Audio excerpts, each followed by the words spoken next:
दोस्तों, Bajaj housing finance limited की बात करें तो कंपनी ने अपने क्वार्टर फोर के रिजल्ट की अपडेट जारी कर दी है। कंपनी ने अपने प्रोडक्शन के आंकड़े जारी किए। किस तरह से बिजनेस रहा है क्वार्टर फोर में, उसको समझेंगे। वैसे तो स्टॉक की प्राइस तो बहुत नीचे आ गई है। एक समय जो स्टॉक 180 को क्रॉस कर गया था, वो स्टॉक इस समय 80 रुपीज से भी नीचे है। एक तरह से देखें तो 100 रुपीज का लॉस हो रहा है उन लोगों को जिसने ऊपर के लेवल से इन्वेस्टमेंट कर दिया है। तो आईपीओ के बाद जबरदस्त आप देखिए इसको रेस्पॉन्स मिला था। आईपीओ सक्सेस रहा, लोगों को फायदा भी हुआ, लेकिन जिन्होंने निवेश करके रखा वो नुकसान में आ गए। अब आईपीओ प्राइस के आसपास तो क्या है आगे की रणनीति, उसको समझने की कोशिश करेंगे इस वीडियो के माध्यम से। क्या क्वार्टर फोर इसके लिए एक फ्रेश ट्रिगर साबित हो सकता है और बजाज हाउसिंग फाइनेंस आने वाले समय बेहतर करेगा? यहाँ पे बड़े फंड हाउस का रुझान स्टॉक को लेकर कैसा है, क्या इस गिरावट में खरीदारी कर रहे हैं, समझेंगे इस वीडियो के माध्यम से। लेकिन फ्रेंड्स, उससे पहले अगर आप पहली बार हमारे चैनल पे आए तो चैनल को सब्सक्राइब कर दीजिए, एक बेल आइकॉन दबा दीजिए ताकि जब भी नया वीडियो बने पहला नोटिफिकेशन आपको मिले। वीडियो पसंद आए तो लाइक से जरूर कीजिए। चलो फ्रेंड्स, वीडियो स्टार्ट करते हैं। मैं हूँ आपका दोस्त एस बी दवे और हमारे अपने चैनल ऑनलाइन कमाई में आपका बहुत बहुत स्वागत है। सबसे पहले बजाज हाउसिंग फाइनेंस लिमिटेड के कारोबार की बात करें तो 78.10 पर आप देख सकते हो कि क्लोजिंग थी। फ्राइडे को 1.14% की तेजी देखने को मिली। तो ये देख सकते हो कि शुरुआत तो गिरावट के साथ हुई थी 76.30 पर, और उसके बाद में इसने लो बनाया 74 का, लेकिन जो हाई बना वो 78 का। इसका मतलब यह है कि निचले लेवल से रिकवरी अच्छी खासी देखने को मिली। फिलहाल आप देख रहे हो 72.65 का इसका फ्रेश लो बना हुआ है, और वहाँ से स्टॉक फिर 78 तक की तरफ पहुँचता हुआ दिखाई दे रहा है। तो एक तरह से इसको सपोर्ट मिल चुका है और यहाँ से उम्मीद अब बेहतर दिखाई दे रही है। वैसे 136 इसका 52 वीक का हाई है। स्टॉक अभी उस लेवल से देखें तो काफ़ी नीचे आधी कीमत पे कह सकते हैं। तो ये देख ही सकते हो 3 मंथ का हाई इसका 98.29 है, जहाँ से स्टॉक नीचे आ चुका है ऑलरेडी। 1 ईयर का इसका 136 का बना हुआ है, जबकि 3 ईयर का इसका 188 का है। स्टॉक आपको लगातार गिरता हुआ दिखाई देगा। इस स्टॉक में नुकसान ही नुकसान हुआ है। वैसे इसका जो लो बना हुआ है वो 72 का है, जो भी रिसेंटली ही बना है। तो वहाँ से फिर एक अच्छी सी उम्मीद दिखाई दे रही है। बाउंस बैक हुआ है, 78 तक पहुँचा है। अब यहाँ पे देख सकते हो इसकी परफॉर्मेंस को देखे, 1 वीक का जो इसका रिटर्न है वो 1.43% नेगेटिव है। 1 मंथ के रिटर्न की बात करें तो 10.39% के स्टॉक के अंदर गिरावट हुई है, जबकि पिछले 3 मंथ के अंदर 18.84% की भारी गिरावट हुई है।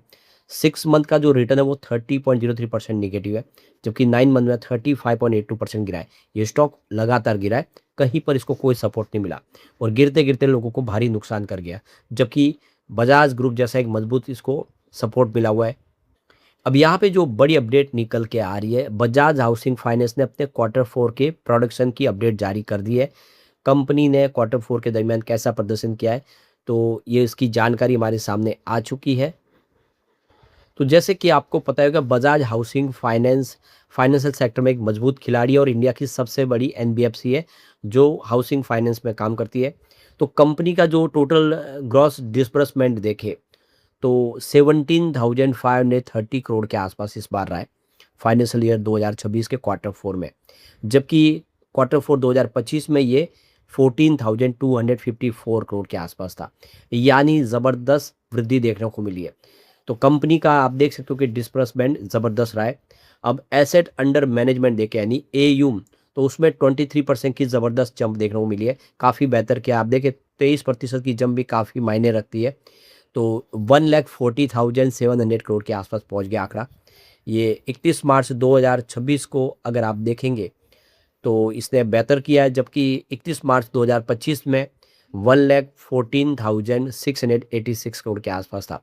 तो 23% की यहाँ पे जंप देखने को मिल रही है। अब एयूम देखें क्वार्टर फोर 2026 के अंदर, तो यहाँ पे जो वृद्धि हुई है 7,290 करोड़ की हुई है। तो कंपनी का एयूम ज़बरदस्त बढ़ा है। अब कंपनी का लॉन एसेट देखे एआर, तो वो 1,23,740 करोड़ के आसपास रहा है। तो ये देख सकते हो कि 31 मार्च 2026 में बेहतर किया, जबकि पिछले साल 31 मार्च 2025 में ये 99,513 करोड़ के आसपास था। तो क्लियर है कि यहाँ पे सारे आंकड़े उत्साहवर्धक रहे। कंपनी ने काफ़ी अच्छा किया है। तो ये आंकड़े बता रहे हैं कि Q4 कंपनी का बेहतर हो सकता है, और हम तो वैसे देख ही रहे कि साल दर साल कंपनी बहुत अच्छा ही कर रही है। कंपनी का रिवेन्यू प्रॉफिट बढ़ ही रहा है। और कंपनी अफोर्डेबल हाउसिंग के ऊपर खास फोकस कर रही है, जिससे उम्मीद है कि ये प्राइस आने वाले समय डेफिनेटली यहाँ से बढ़ेगी। अब यहाँ पे देखो कि कंपनी ने क्वार्टर 4 की तैयारी कर ली है और इसीलिए यहाँ पे देख दो कि इनसाइड ट्रेडिंग विंडो के लिए ट्रेडिंग विंडो को क्लोज किया गया है सेबी के रूल्स के तहत। तो जैसे ही कोई रिजल्ट तैयार हो जाता है उसके बाद ट्रेडिंग विंडो को क्लोज करना होता है, क्योंकि रिजल्ट की जो भी पॉजिटिव और नेगेटिव बातें हैं वो पता होती है सारे के सारे कंपनी से संबंधित लोगों को, जिसमें प्रमोटर है, बोर्ड ऑफ डायरेक्टर है, एम्प्लॉय, सबको, इन सब के लिए ट्रेडिंग विंडो क्लोज कर दी गई है। तो ये 1 अप्रैल 2026 से ट्रेडिंग विंडो क्लोज हो चुकी है और रिजल्ट डिक्लेयर होगा उसके 2 दिन के बाद ट्रेडिंग विंडो खुल जाएगी। तो अभी डेट नहीं आई, इसका मतलब ट्रेडिंग विंडो अभी बंद रहेगी, लेकिन अप्रैल से बंद ऑलरेडी क्लोज हो चुकी है वो। तो कंपनी से संबंधित जो भी लोग हैं उन सब के लिए ट्रेडिंग विंडो क्लोज है, चाहे वो प्रमोटर ग्रुप से जितने भी हो, बोर्ड ऑफ डायरेक्टर के सदस्य और उनके रिलेटिव्स, इसके अलावा कंपनी के एम्प्लॉयज, सबके लिए ट्रेडिंग विंडो क्लोज है। अब कोई भी ट्रेडिंग यहाँ पे नहीं कर पाएगा। ट्रेडिंग तभी होगी जब रिजल्ट आ जाएगा, यानी रिजल्ट की तैयारी हो चुकी है। अब अगर हम पिछले 4-5 साल के रिजल्ट को देखें कैसा प्रदर्शन रहा है, जिससे पता चलेगा कि इस बार रिजल्ट क्या रहता है। तो मार्च 2023 में कंपनी का रेवेन्यू पूरे साल का 5665 करोड़ के आसपास था। मार्च 2024 में ये बढ़ के 7617 करोड़ तक पहुंच गया और मार्च 2025 में ये 9576 करोड़ तक पहुंचा, जबकि इस टीटीएम 10,764 करोड़ के आसपास पहुंचा। अब इसमें गौर करने वाली बात है कि कोई भी एक ऐसा साल नहीं है जब कंपनी का रेवेन्यू गिरा हो। साल दर साल कंपनी का रेवेन्यू तेजी से बढ़ रहा है। अब बात करें खर्च की, तो 718 करोड़ के आसपास था 23 में। 24 में बढ़ के ये 721 करोड़ के आसपास पहुंचा, जबकि मार्च 2025 में ये 781 करोड़ तक पहुंचा और इस टीटीएम 986 करोड़ के आसपास पहुंचा। तो जिस तरह से लगातार रेवेन्यू बढ़ रहा है उस हिसाब से खर्च में भी वृद्धि हो रही है। अब बात करें कंपनी के फाइनेंसिंग प्रॉफिट की, तो मार्च 2023 में 1733 करोड़ के आसपास फाइनेंसिंग प्रॉफिट बताया था कंपनी ने।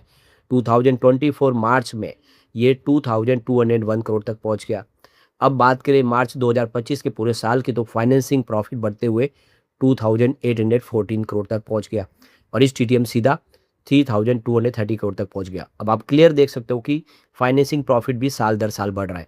अब यहाँ पे मार्जिन की बात करें तो इसमें थोड़ी कमी है, 31% के आसपास 23 में, जो इस बार 30% के आसपास है। अदर इनकम -10 करोड़, यानी प्रॉफिट में ये लेस हो गया। अब बात कर लेते हैं कंपनी के प्रॉफिट आफ्टर टैक्स की, तो नेट प्रॉफिट बताया था 1258 करोड़ का 23 में।